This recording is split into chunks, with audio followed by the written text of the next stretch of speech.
So let's recap what we did previously, right? So whenever you say a PN junction is made up of a P region and an N region. So you have a P region and an N region. This is your junction.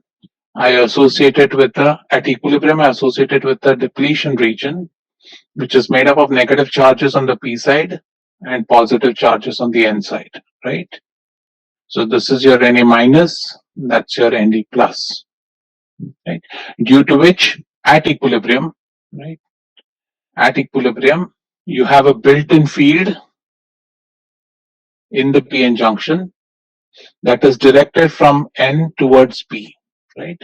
So this electric field is directed towards the P from the N, and I have a built-in voltage, which is again, which shows that the N is at a higher voltage than the P, right? So this is the built-in voltage. We sometimes denote it as V subscript Bi. So that is your built-in voltage in the PN junction. So also we looked at what the band diagram of the PN junction is. So remember, at equilibrium, what we know is these are dissimilar materials, but we know that at equilibrium, EF is a constant, right? Because we've allowed intermixing of carriers. So assuming EF is a constant, we can draw the band diagram. So again, always start with EF. So this is your EF across the entire junction. Let's assume that this is my junction. So on this side I have P, on this side I have N, right? So far away from the junction, this is a P-type semiconductor. In a P-type semiconductor, my Fermi level is below my intrinsic level. And so I will look at a semiconductor which looks like this. Right? This is EC, this is EV, and this is going to be EI. Similarly, far away from the junction, on this side, this is an N-type semiconductor, which means EF is above EI. And so I will have my far away, let's try and draw the band gap to be roughly similar. I will have my band diagram which looks like this, and this is going to be my EI. Okay. So far away from the junctions, they still look like your normal semiconductors, P-type or N-type doped, right? And then what we saw is, so what happens is as you bring this P and N together, you have like diffusion of holes and electrons on either side, due to which you see a lot of holes and a lot of electrons. So that leads to a higher recombination or annihilation of holes and electrons. So what is left around the junction is a reduction in the mobile carrier density. So in other words, what happens is you have a band diagram which looks like this. So again, try and draw these lines to be roughly parallel to each other, right? Because it's the same, the band gap should be the same across any part of this diagram, right? So this is the band diagram of the PN junction at equilibrium, right? So what does it say? Far away in the P region, this looks like a normal P-type semiconductor. As you walk from the P region towards the depletion region, you begin to see a depletion of mobile carriers near the junction. And how do you know it's depletion? Because you see that your EI comes closer to EF, right? Which means that you're making it more and more intrinsic. So remember, here holes were a lot. All of a sudden now holes were reduced here. Right? Similarly, in the N-type, far away from the junction, it was mostly an N-type semiconductor, majority carriers of electrons, right? As I walk in the N-type region from deep inside N-type towards the junction, I begin to see that close to the junction, I see a reduction in the electrons, right? And so basically, this is your depletion region. Now, the band diagram is very powerful because from this band diagram, I can immediately calculate the value of the built-in voltage. What is the built-in voltage? So if I give you a band diagram, if I ask you, how do you calculate the voltage difference between 2 points in the band diagram? How is the band diagram related to the voltage difference? So we can take the difference of the two levels and divided by charge of electron. Correct. So basically VBI is the total band bending. So what we call as the band bending, right? Or that is, what is the difference in these two energies, right? I can take the difference in EC, or I can take the difference in EI, or I can take the difference in EV, right? The total difference between these two, if I write it in electron volts, then that essentially becomes the built-in voltage, right? negative of that. Okay, so let's do this. Let's assume that my p-type semiconductor is doped with Na, right? And my n-type semiconductor is doped with a constant doping concentration of Nd, right? And suppose I ask you, what is the built-in voltage of this junction? Let's see if we can calculate this directly from the band diagram, right? So what I want to do is, I want to find what is the difference in the volt. I want to find what is the difference in the energy level at this point to what is the difference in the energy level at this point. Now, I know something. Because my EC, EV and EI are all parallel, I can say that the total band bending in EC is the same as the total band bending in EV is the same as the total band bending in EI, right? Now, EI helps me do things very nicely. So let me ask you, suppose I ask you, what is the difference between these two? How do you calculate this? How would you calculate this point that let me change the color of that so that it becomes clear. Yeah, so if I ask you to calculate this distance, how would you calculate it if I know the doping concentration of the p-type? So number of carriers equal to Ni times exponential of EF minus EI. Right. So I can write. So if I call this voltage, if I call this difference as EI minus EF on the p side, EI minus EF on the p side is given by KT by Q ln of Na by Ni. Everybody following what's happening here? The majority hole concentration is approximated to Na, right? And so if I want to find the gap, the energy difference between EI and EF, I use the Boltzmann approximation, and I can say that my EI minus EF on the P side is given by KT by Q ln of Na by Ni, right? Similarly, if I want to find this difference, that is, what is the difference between EI and EF on the N side? What would it be?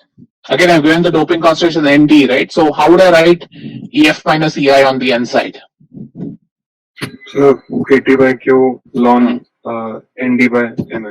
Correct, right? So it is the same logic that you applied on the P side. It is KT by Q ln of Nd by Ni. Remember, I'm ensuring I'm doing EF minus EI on the N side, and I'm doing EI minus EF on the P side. Right. So now if I ask you what is the built-in voltage, the built-in voltage is nothing but minus of EI on the P side plus EI on the N side, right? Basically, I take the difference between the EI and the P and N and take the negative of that. That gives me my built-in voltage. Everybody following? Right? So I can write my VBI as, all I have to do is subtract this term from this term, right? So I write KT by Q ln of Nd by Ni minus KT by Q of, plus KT by Q of ln of Na by Ni. Right, remember, because I'm taking EI minus EF here and I'm taking EF minus EI here. So if I want to cancel EF on both sides, I need to add the two terms. And what do I get here? KT by Q ln Na by Ni squared. So so you're reading, it's a very important formula, and it's something which we keep coming to it again and again, that VBI in a PN junction is given by KT by Q ln of Na by Ni squared. Right, so higher the doping concentrations on either side of the PN junction, higher the built-in voltage. Rohit, a good question. It is KT ln Na by Ni, but because I want it in terms, I want voltage, right? So I'm dividing by the charge. I think Harsh answered your question on the chat box. Okay. Anybody having questions here? So I've not done anything new here. I've just told you how all we have done here is we have calculated the total band bending in the bands. Right, so this is why band diagrams are very are powerful in semiconductors, because we can learn a lot of stuff, right? So we learned a lot of stuff from looking at the band diagram, and we realized that okay, the number of mobile carriers in this region are going to be substantially less. And how do I know that? Because I see my EFI and EI getting close to each other. Also, by directly looking at the band diagram, I can measure what the built-in voltage is. So for calculating the gap, we are taking it as minus EI of P. Can't we take it the other way? Sorry, it's my mistake. This should have just been EI. So what you're essentially doing is, if you look at VPI, right, you're calculating this value minus this value, right? But remember, this is the electron energy, right? So if I want to write VPI, it is going to be minus of EI at P minus EI of N, right, divided by Q. That is your net built-in voltage, correct? Yes, I got it. So let's talk a bit about an important approximation. Even though you guys will not realize it right now because it seems pretty trivial to do this, but we'll come time and again. Whenever we understand semiconductor devices, this is something which we employ always, right? And what we essentially say is, so what does the depletion approximation say? The depletion approximation says that mobile carriers in the depletion region. So I will say that there is a depletion region that exists on either side of the junction, and there are no mobile carriers present there, right? Now, why does this become important? Let's think about, so when we saw our previous band diagram, right? If you remember the band diagram of this is your EF, right? Right. If you see your band diagram, so this is my depletion region, right? And we see that EF minus EI keeps reducing as you walk this way, right? And so ideally, it is not like the concentration of electrons has gone to zero at this point, right? So if you think about if I'm going to plot this way, let's talk about a cartoon of a PN junction, where this is my junction, right? And this is my depletion region, right? What I'm essentially telling you is, the way we'll model is we'll say that, okay, the concentration of holes was P0 here, and then it fell down to 0 inside the depletion region. Similarly, we'll say that the concentration of electrons was N0 in the P type, in the N type, and it dropped to 0 here, right? So it's a very, very drastic assumption we're making. In reality, actually, it will drop exponentially, right? Because you'll see that the Fermi level and EF will start to come closer in a quadratic fashion. So this will actually drop slightly faster than an exponential. So in reality, it looks like the dotted line. But what we will assume when we do analysis is we'll assume there is no mobile charge in the depletion region, right? And that helps us do a lot of mathematics very quickly. So this is a very important approximation. We use that time and again. When we do BJTs, we'll do the depletion approximation. When we do MOSFETs, we'll do the depletion approximation, right? So even though we don't spend a lot of time, understanding what happens now in reality. So if you take advanced semiconductor classes, we can go ad infinitum discussing, what is the impact of depletion approximation in reality, what happens. And those second order effects become critical when you're working with low temperature semiconductors, or when you're working with 3-5 semiconductors. Those things become very important. When you're working with very highly doped semiconductors, those become important. But in normal CMOS silicon based devices, which you'll normally use in circuit design, these approximations generally tend to be valid. So therefore, there's a lot of it's a very powerful approximation, and so it gets us to understand the modeling of the device much simpler by just doing this. Okay, so always remember that the depletion approximation is the one that is helping you solve a closed form equation of the PN junction. If you didn't do the depletion approximation, you won't get a closed form function for your IV characteristics. Okay. The other assumption we are going to make in this is what is known as a step junction for the PN. That means that this entire region is going to be doped with Na. This entire region is going to be doped with Nd. Right? There is no variation in the. So if I plot, suppose I plot Nd minus Na as a function. So remember, I'm going to call my junction as 0. So my P region exists in the minus X region. My N region exists in the plus X region. right? And I'm plotting ND minus NA, right?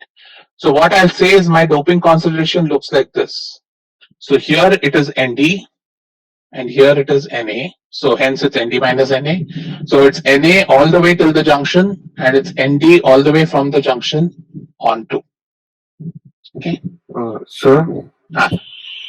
sir, why is this an approximation? Don't we fabricate the junction in such a way that this is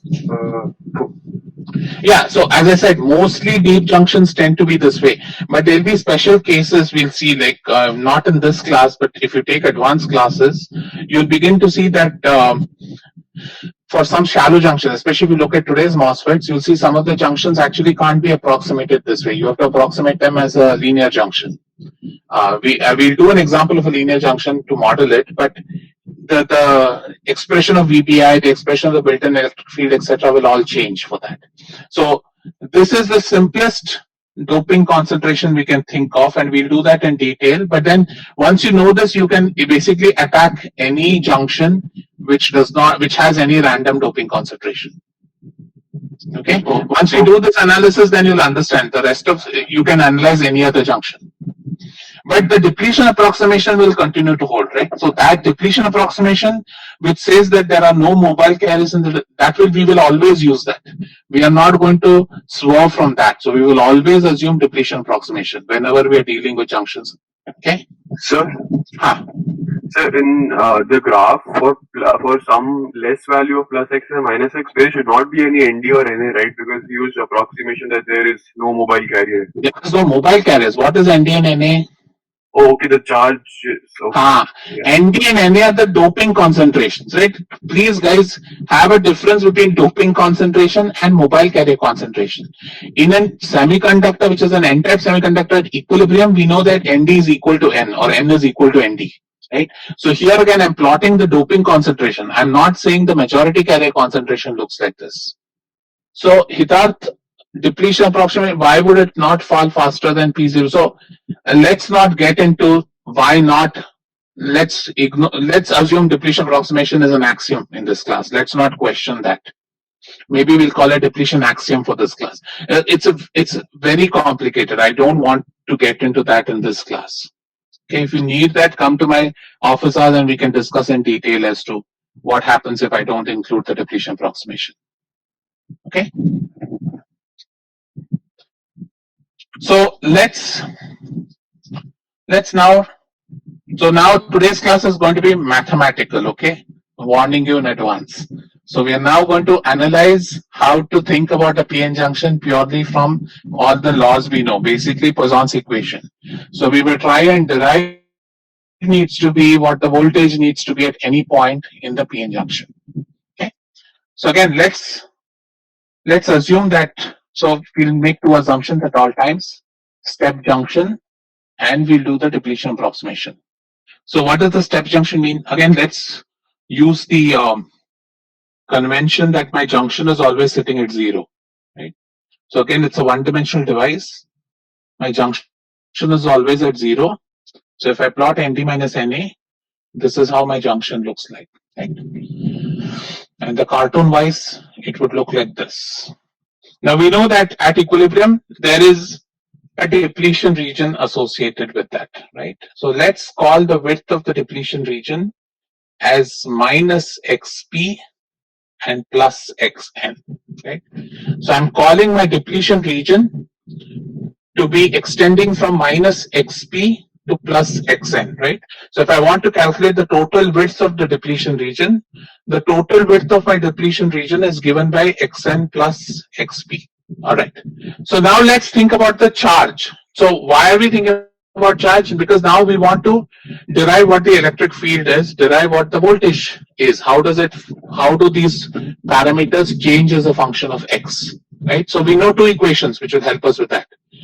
We know that if I find out the voltage, I can find out the electric field, right? Because minus integral of E dx gives you the voltage, right? Or electric field is minus dV by dx. So if I know voltage or electric field, I can calculate the other function. Now from Poisson's equation, I can connect charge to electric field. So let's use those two equations and figure out what's going on in this device. So now let's think about what the charge looks like, or the charge density as a function of x. So deep inside the p-type semiconductor, right? Deep inside the p-type semiconductor, what are all the charges? I have Na minus, but I also have mobile holes, right? So deep inside the semiconductor, I have Na is equal to P, 0. So the total charge is 0, right? The charge manifests itself only in the depletion region, right? So if I look in this region, the total charge, if I look at any small volume of that semiconductor, the net charge in that is going to be 0, because I have number of holes is equal to Na minus, so they cancel each other, so the net charge is 0. Similarly, deep inside the N region, right? There inside the N region, again, number of Nd minus is equal to N, number of Nd plus is equal to N. So essentially the net charge is 0. The charge only kicks in here because essentially P is equal to N is equal to 0 in the depletion region, right? So in the depletion region, I don't have any mobile charge. That is our depletion approximation, right? So if I want to plot my charge essentially looks like this. Remember, I'm plotting this as Coulomb per centimeter cube. So it would be QND plus here, and it will be minus QNA minus here. Everybody following this? This is important. Sir, are the areas of those two squares equal? The areas don't have to be equal. Right now, I've not told you they have to be equal. We will see what is the condition for them to be equal, right? But for now, let's assume they're not equal. So let me ask you, what happens if they're not equal? Can there ever be a condition when they're not equal? We would have some more diffusion occurring. So eventually, exactly. So eventually, you come to a condition when they're equal, right? So at any time, remember, this is you're looking at this junction in isolation, right? It's an equilibrium. So which means that if I step out of this PN junction, the net charge in that should be 0. Correct? Right? So at all times, you are going to have ND times Xn should be equal to Na times Xp. Right? This charge has to be a constant, because otherwise the system cannot be in equilibrium. So what you've essentially done by doing a PN junction is you've intentionally created a charge separation. But if I step out of the PN junction and look at it as a box, then I shouldn't see any charge, because it's at equilibrium, right? So the net charge in the PN junction has to be 0, which means that whatever is the positive charge has to be compensated by all the negative charge, which means that the area of these two rectangles have to be equal. Everybody following that? Vedant, I hope I answered your question. Anybody else? Is this, again, these are very important concepts which we're trying to get, which I want you to start thinking about, right? Why is it that the total charge is equal? Just think about it. If we know this, right, let's see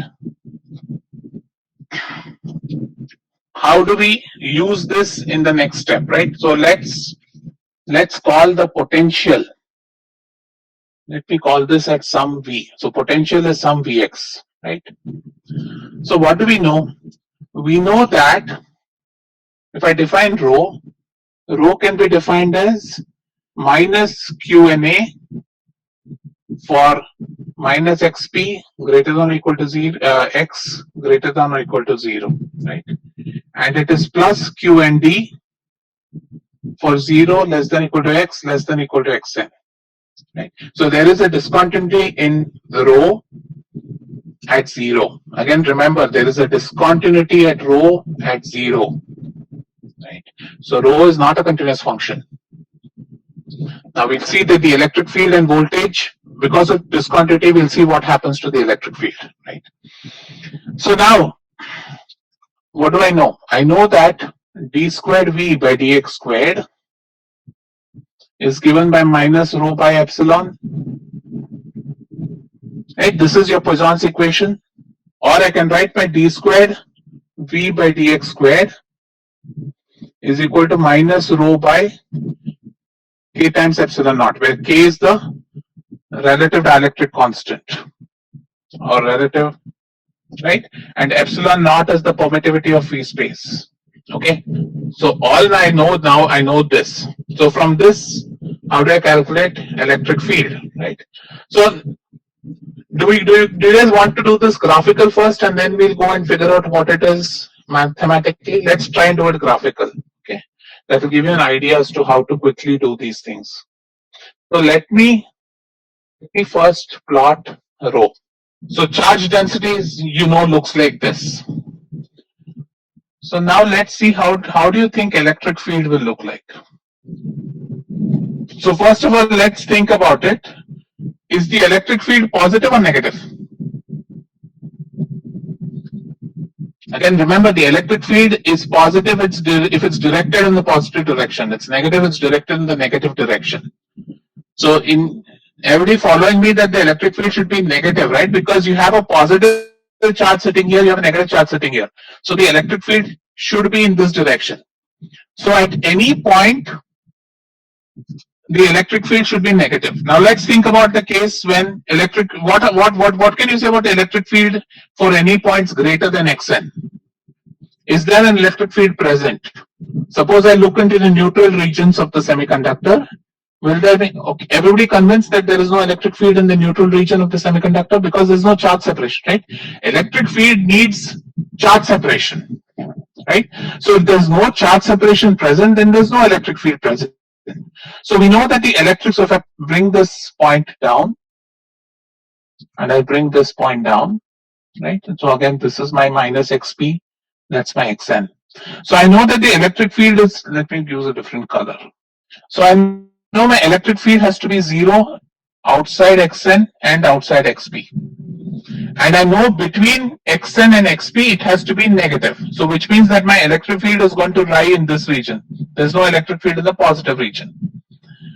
So now we know that the electric field is an integral of the charge.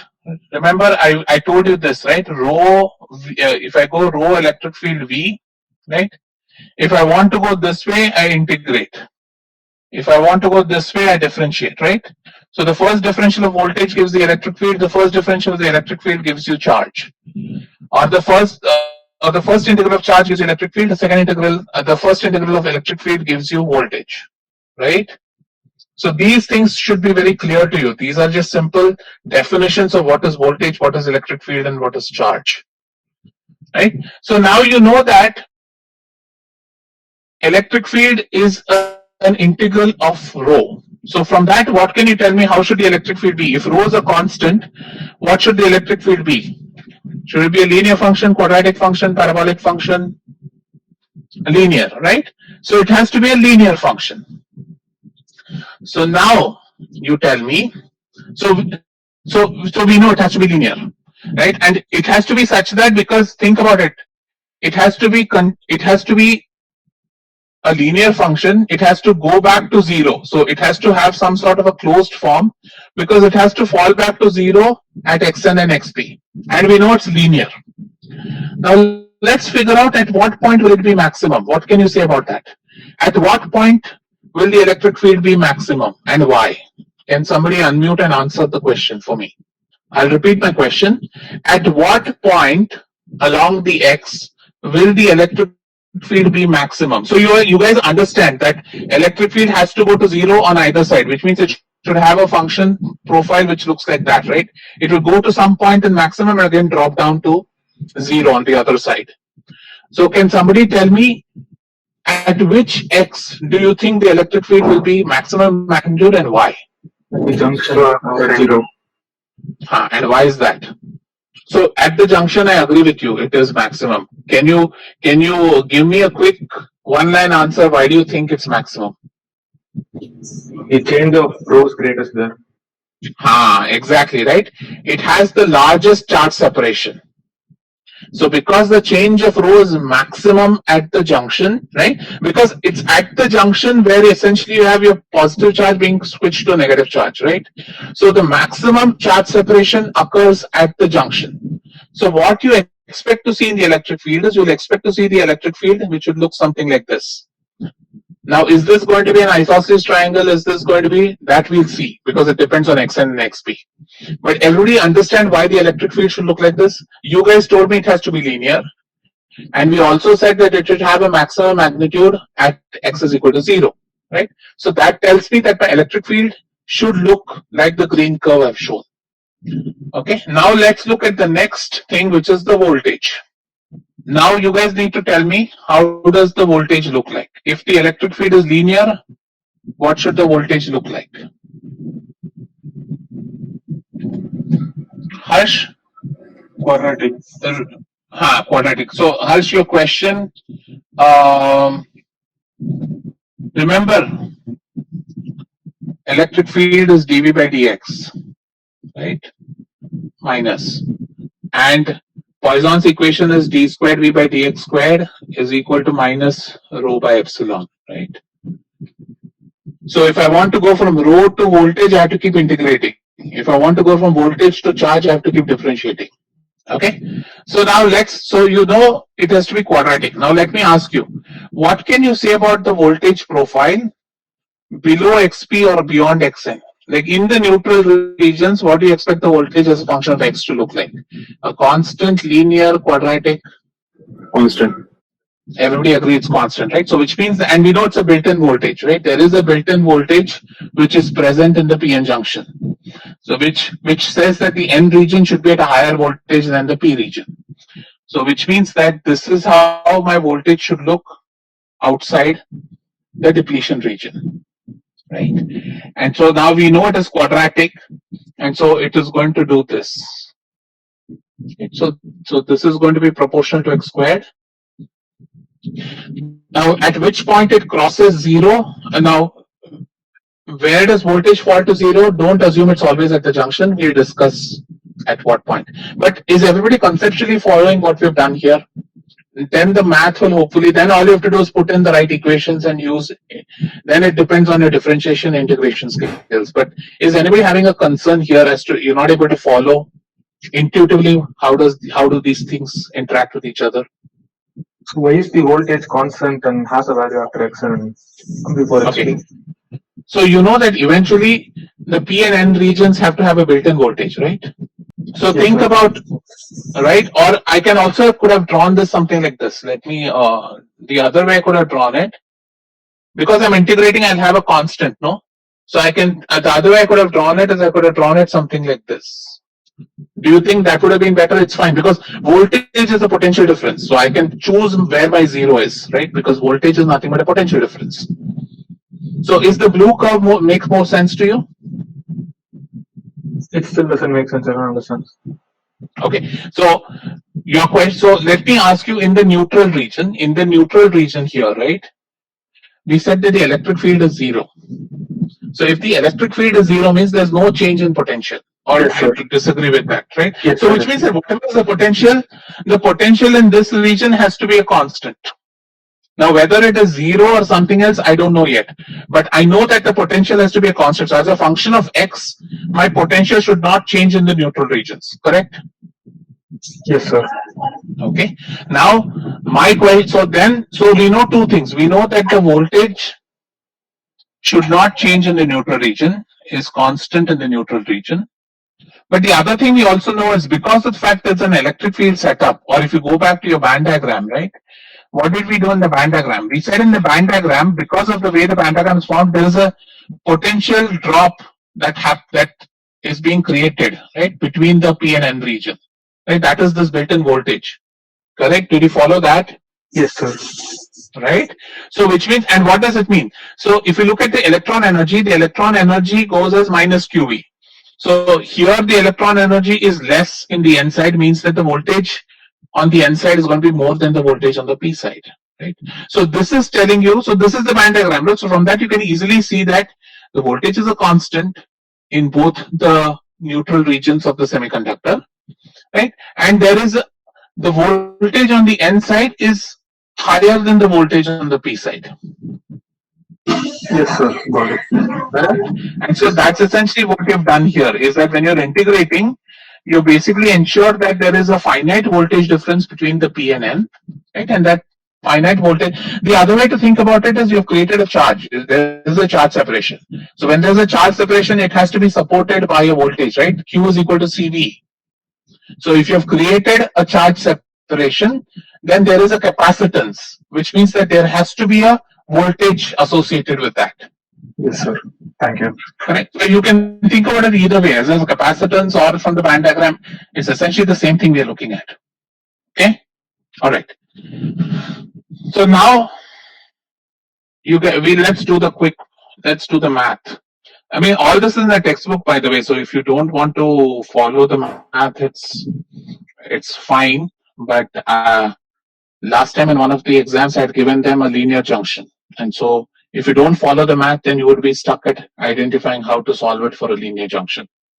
Right. So let's write this equation. So the Poisson's equation can be written as d squared v by dx squared is equal to minus q n d by k epsilon naught, right, in the n region. So in the region from 0 less than x less than xn, this is the Poisson's equation. And in the p side of the depletion region, it is given by q na, the negative sign cancels, right? So all I've done is I've written the Poisson equation on either sides. So if I want to calculate the electric field, and also what we know is we know naxp should be equal to ndxn, because net there should be charge neutrality in the system. So whatever positive charge you've uncovered, you should have uncovered the same negative charge on the other side, right? Now if I want to define my electric field is given by minus dV by dx. So if I want to calculate my electric field is given by minus dV by dx, which I can write as, so integrate this once and take the negative sign, and you'll have to integrate it from, so in this side you'll integrate it from 0, right? Or I can do one thing is I integrate from xn, because I know xn has to be 0. If I integrate from 0, then the problem is that because electric field is not a constant here, I'll have to put that constant and find the constant. Instead, let me integrate from the xn side, because there I know the electric field has to go to 0. So what I'll get is, in that condition, is q nd by k epsilon naught into x minus xn with a negative sign. Right. So this is my, no, what the hell am I doing? Sorry, positive sign. So you get that the electric field, and this is only the region for 0 less than x less than xn. Again, what I'm doing is integrating this equation 1 once. So integrating equation 1 once gives me the electric field, right, by taking the proper sign. Okay. Similarly, on the other side, I can write my Ex as minus Qna by k epsilon naught. This is for negative x. So again, please remember this x conventions get confusing because I've taken it as minus xp. So in this region, x is negative. So again, what you see is that this quantity remains negative, right? Because xp is larger than x, mod xp is larger than x. So this quantity always remains negative. Similarly, this quantity, x is always smaller than xn. So this quantity again always remains negative. So that's one way also to remember these equations. Always remember that the electric field has to be negative, right? We just argued why the electric field has to be negative, which means both these terms have to be negative in their respective regions. So when you write the formula for electric field, ensure that it's negative. And how do you ensure that? Xn is the largest x value, positive x value, and x is always less than xn, so this term will always be negative. Similarly, this term xp, mod xp is always xp, I've written minus xp now, so xp is always greater than x in this region, and so this term is always going to be less than xp and positive, and so you have a negative sign there. Okay, so I will leave you guys to do the potential. So let's do one thing. So if I know now, you guys calculate what the maximum electric field is. So what's the maximum electric field in the junction? I'll define this as E max. So Emax is when x is equal to 0, and what's that equal to? I can either write it as minus q nd by k epsilon naught xn, or minus q na xp by k epsilon naught, right? So either I can find the maximum if I come from minus xp towards 0, sorry, either I can find my maximum if I come from this side, or I can find my maximum if I come from this side, right? And obviously these two are equal again because we know that ndxn is equal to nxp, right? So this is going to give you a maximum electric field. Now to calculate the maximum electric field, so why are we doing all this? We know Na and D, right? We need to find a way to calculate xn xp. Once we know xn xp, then I can plug this into the equation, calculate the maximum electric field. So I'll take one diversion here. So electric field, right? You saw that when we discussed drift, electric field is important. So electric field is a very important parameter and limits what is known as the reliability of the device, right? So whenever you design devices, whenever you study devices, it's very important to track what the maximum electric field is in the device. So we always track something known as the maximum electric field. And this is important because if you have regions of the device which have a very high electric field, then there is a greater chance of failure. So higher the maximum electric field, higher the chances of failure. So electric field, calculating the electric field profiles in the semiconductor, calculating the electric field profiles in the device are important because that gives you a clue as to where the device will fail. Remember, I always keep telling you guys, engineers need to know what are the limits of their designs, right? So you have to know at what point will your device fail, or what are the possible reasons for failure in a device. And electric field normally turns to be one primary reason of failure, right? So it's very important for you to understand, and we'll keep coming to this every time we discuss a new device, as to where is the field maximum. You need to understand that because that is going to be your stress point. So if you want to design a better device, you need to design that in such a way that you are able to reduce the maximum electric field. So whenever we start designing, and especially suppose you're working at high voltages, so this is not a big problem when you're dealing with like 1 volt, right? When you're doing like microelectronics. But say you're doing power electronics, that is if you're dealing with half-wave rectifiers, and if you look at any of your electronics used in substations, right? Or if you look at any of your electronics used in your consumer electronics, then you have to deal with the power that's coming out of your power supply, right? And power supply has a very high voltage. So which means those interface devices that you're using to connect your consumer device to the power supply will have an interface device which is going to step down the voltage or step up the voltage. At those places, looking at the electric field becomes very important because that electric field is going to determine the lifetime of your device. Okay. So what I want you to do now is integrate it once more and find the expression for V. We can start there in the next class. So what I want you to do is find V of X in the two regions, right? So find V of X in 0 less than X less than Xn, and find V of X in the other. So try and see if you can do the integral. We'll start here in the next class. With that, I'll stop and take questions. For those who are, we are done with the lecture. So if you don't have any questions, you can leave.